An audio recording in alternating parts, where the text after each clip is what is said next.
Morning students, આજે આપણે environmental સાયન્સની અંદર નેક્સ્ટ ટોપિક જોવાના છે global warming.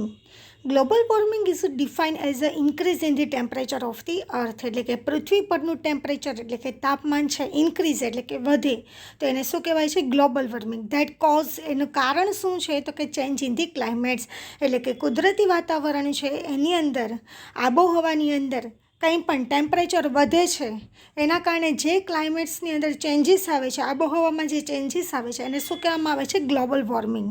The last few centuries have seen an increase in industrial, agriculture and other human activities resulting in a release of the more greenhouse gases in the atmosphere. એટલે કે ઘણા સમયથી તો કે increase in the industrial, ઉદ્યોગો વધે છે. Industrial એટલે કે ઉદ્યોગો વધે છે. એગ્રીકલ્ચર એટલે કે ખેતી ક્ષેત્રે એન્ડ અધર હ્યુમન એક્ટિવિટીઝ, અને બીજી માનવીય પ્રવૃત્તિને કારણે પરિણામે in release the more green house gases, કે જેના કારણે ઘણા બધી ગેસીસ છે શું થાય છે? વાતાવરણમાં ભળે છે, એટમોસ્ફિયરમાં ભળે છે. The main green house gases in the carbon dioxide. આ ગ્રીન હાઉસ ગેસ છે કયા છે? તો કે કાર્બન ડાયોક્સાઇડ એટલે કે CO2 and other are the nitro oxides, CFCs એટલે કે chlorofluoro carbons, methanes and some organochlorides compound like the perfluorocarbons and the sulfuric fluorides. એટલે કે આ દરેક એવા છે ગ્રીન હાઉસ ગેસ કે જે રિલીઝ થાય છે, જે ખૂબ જ નુકસાનકારક છે, એ વાતાવરણમાં ભળે છે. These gases cause the atmosphere to trap the increase the amount of the heat energy. આ ગેસીસને કારણે, વાતાવરણમાં ભળવાને કારણે, તો કે to trap the increase the amount of the heat energy, એટલે કે ગરમ શક્તિ, એટલે કે ગરમ એનર્જી એટલે કે શક્તિ, હીટ એટલે કે ગરમ.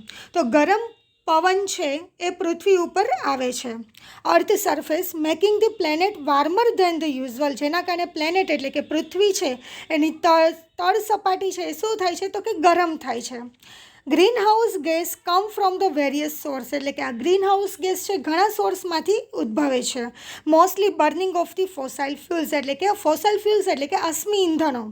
અશ્મિ ઇંધણો એટલે કે પેટ્રોલ, ડીઝલ્સ છે એનું બર્નિંગ એટલે કે બળતણ છે તો કે બળે છે, એના કારણે છે ગ્રીન હાઉસ ગેસ ઉદ્ભવે છે. Greenhouse gas traps the sun's rays in the earth's atmosphere, causing the temperature to rise, the resulting in what is known the greenhouse effect or the global warming. આ greenhouse gas છે જેના કારણે sunrise એટલે કે સૂર્યપ્રકાશ છે પૃથ્વી ઉપર direct પડે છે, જેના કારણે ટેમ્પરેચર એટલું બધું વધી જાય છે કે જેના કારણે એની ઇફેક્ટ છે એને ગ્લોબલ વોર્મિંગ કહેવામાં આવે છે.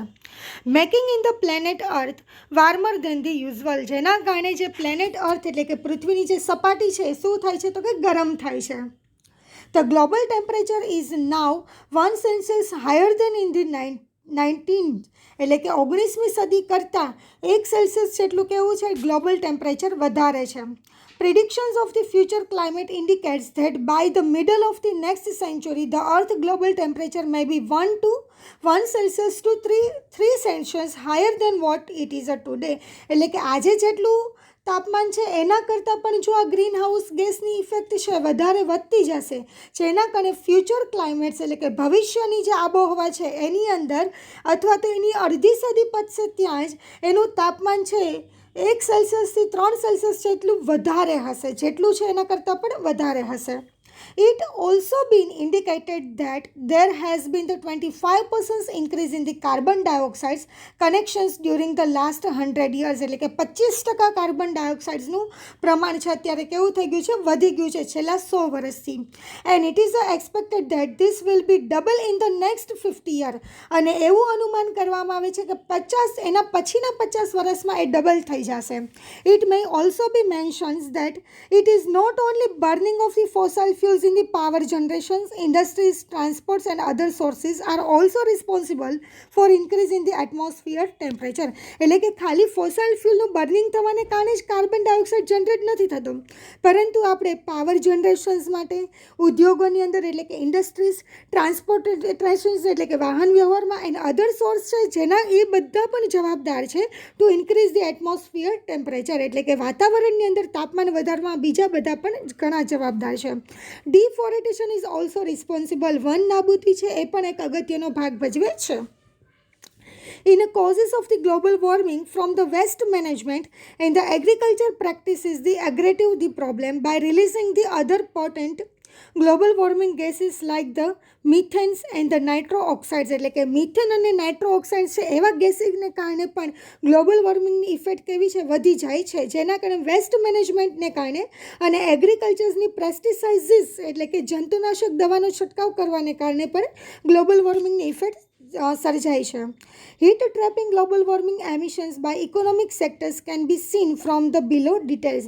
હવે આ હીટ ટ્રેપિંગ ગ્લોબલ વોર્મિંગ છે એના માટે ઇકોનોમીને કયા કયા સેક્ટરમાંથી ઉદ્ભવે છે આપણે જોઈએ તો ફર્સ્ટ ઓફ ઓલ જો આ તમને જે ચાર્ટ આપ્યો છે એમાં તો કે ક્યાંથી ગ્લોબલ વોર્મિંગની કેટલી ઇફેક્ટ સર્જાય છે તો કે વેસ્ટ અને વેસ્ટ વોટર એટલે કે નકામો બગાડ અને નકામું જે પાણી છે એમાંથી 2.8% જેટલું ગ્લોબલ વોર્મિંગની ઇફેક્ટ સર્જાય છે. એનર્જી સપ્લાયમાંથી 25.9% જેટલી, ટ્રાન્સપોર્ટમાંથી 13.1% જેટલી સર્જાય છે. રેસિડ્યુઅલ્સ એન્ડ ધ કોમર્શિયલ બિલ્ડિંગને કારણે 7.9% જેટલું શું થાય છે તો કે ગ્લોબલ વોર્મિંગની ઇફેક્ટ સર્જાય છે. ઇન્ડસ્ટ્રીઝમાંથી 19.4%, એગ્રીકલ્ચરમાંથી 13.5% એન્ડ ધ ફોરેસ્ટ્રીમાંથી 17.4% જેટલું ગ્લોબલ વોર્મિંગ ઇફેક્ટ સર્જાય છે. Thus the above mentioned sources are the responsible for the emissions of the different gases causing the global warming. જેના કારણે ઘણા બધી ગેસીસ છે ઉપર મુજબ છે ચાર્ટ છે એમાંથી તમને બતાવે છે કે આટલા % જેટલા ગેસ રિલીઝ થાય છે કે જેના કારણે ગ્લોબલ વોર્મિંગ ઇફેક્ટ સર્જાય છે. Next effect of the global warming. તો ગ્લોબલ વોર્મિંગને કારણે શું અસર થાય છે તો કે actual warming has been actual warming has been taking place during the last 100 years, એટલે કે છેલ્લા 100 વર્ષથી છે એમાં એકચ્યુઅલ વોર્મિંગ એટલે કે ગ્લોબલ વોર્મિંગની છેલ્લા 100 વર્ષથી એની અસર સર્જાય છે. Warming would further raise the temperatures to the earth 3 to 5 degree Celsius if increase in the CO2 double. જો કાર્બન ડાયોક્સાઇડ ડબલ થઈ જશે તો એનું તાપમાન છે 3 થી 5 છે ડિગ્રી સેલ્સિયસ જેટલું વધી જાય છે.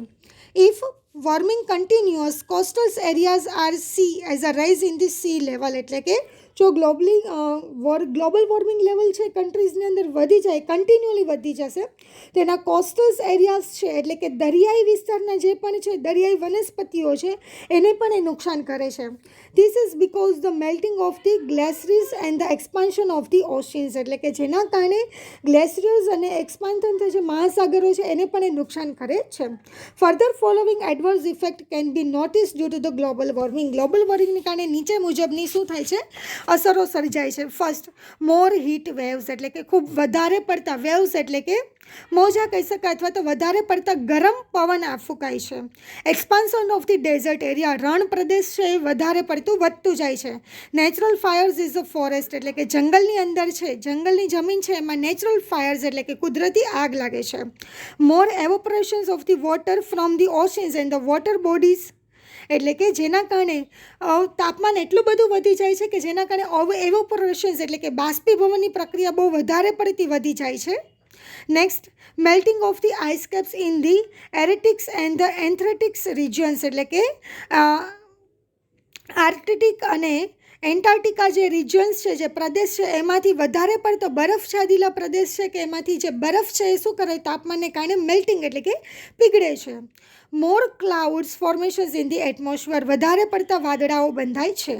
Shorter and the warmer winters coupled with the longer and the hotter summer, એટલે કે અત્યારે વિન્ટર શિયાળો છે એ ખૂબ જ ઓછો થઈ જાય છે અને એમાં પણ એ શું થશે તો કે લોંગર હોટર સમર ઉનાળો વધારે પડતો લંબાઈ જાય છે. Change in the rainfall pattern, વરસાદની જે પેટર્ન છે એમાં પણ ચેન્જીસ લાવે છે.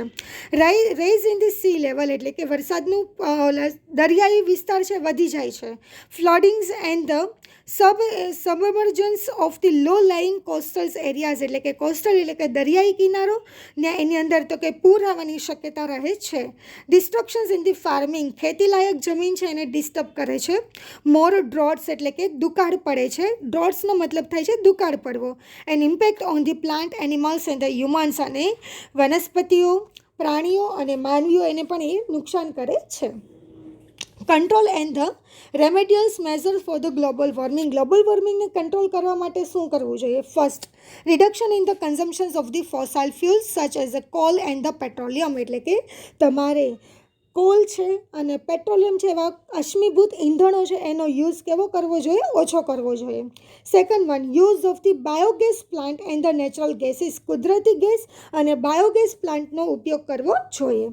Third one, use of the nuclear power plant, એટલે કે ન્યુક્લિયર પાવર પ્લાન્ટ છે એનો યુઝ વધારવો જોઈએ. Fourth one, use of the more renewable resources of the energy would be ultimately taken the problem of the CO2 emissions, એટલે કે carbon ડાયોક્સાઇડનું પ્રમાણ ઘટાડવા માટે તમારે રેન્યુએબલ સોર્સિસ એટલે કે પુનઃ પ્રાપ્ય હોય એવા બધા સોર્સિસ છે એનો યુઝ કરવો જોઈએ. ફોર એક્ઝામ્પલ સોલાર એનર્જી છે, સોલાર સિસ્ટમ છે એનો યુઝ કરશો તે પુનઃ પ્રાપ્ય છે. Fifth one, it is a possible to reclaim more lands to plant more trees, increasing the more land under the forestations, એટલે કે વધારે ને વધારે વૃક્ષો વાવવા જોઈએ. એ રીતે ફોરેટેશન્સમાં પણ વધારે વૃક્ષો એટલે કે જંગલમાં પણ વૃક્ષો વાવવા જોઈએ. Use of the unleaded petrol in the automobiles, automobiles industries છે, ઓટોમોબાઈલ ઇન્ડસ્ટ્રીઝ એટલે કે જે કાર્સ છે, બાઇક છે એ બધું ઉત્પાદન કરે છે, પ્રોડક્શન કરે છે, તો એવી ઇન્ડસ્ટ્રીઝને શું કહેવાય છે? Automobile industries. તો use of the unleaded petrol in the automobiles ઇન્ડસ્ટ્રીઝની અંદર જે વધારે પડતું પેટ્રોલનો યુઝ ન થઈ શકે એવી પ્રોડક્શન કરવું જોઈએ. Seventh one, manufacture of the fuel efficient vehicles, એટલે કે ઓછા ઉપયોગ થાય ફ્યુલ્સનો એવા મેન્યુફેક્ચર કરવા જોઈએ vehicles. 8 one is a installation of the pollutions controlling device in the automobiles, એટલે કે ઓટોમોબાઈલ અને ઇન્ડસ્ટ્રીઝ છે એની અંદર તો કે એવું ઇન્સ્ટોલ કરવું છે કે જેના કારણે પ્રદૂષણ ઘટવું જોઈએ અથવા તો કંટ્રોલમાં રહેવું જોઈએ. And industries electrolysist, precipitators, bag filters and the wet scrubbers, આ દરેક એવા છે ઇન્સ્ટોલેશન્સ છે કે જેના કારણે પોલ્યુશન્સ છે એ કેવું રહેશે? તો કે કંટ્રોલમાં રહી શકે છે. So this is the global warming. એની આપણે ઇફેક્ટ અને એને કંટ્રોલ કરવા માટે શું કરવું જોઈએ આપણે જોયું. જો તમને આ ટોપિકમાં કંઈ ન સમજાય તો એની ટાઈમ પૂછી શકો છો. Thank you.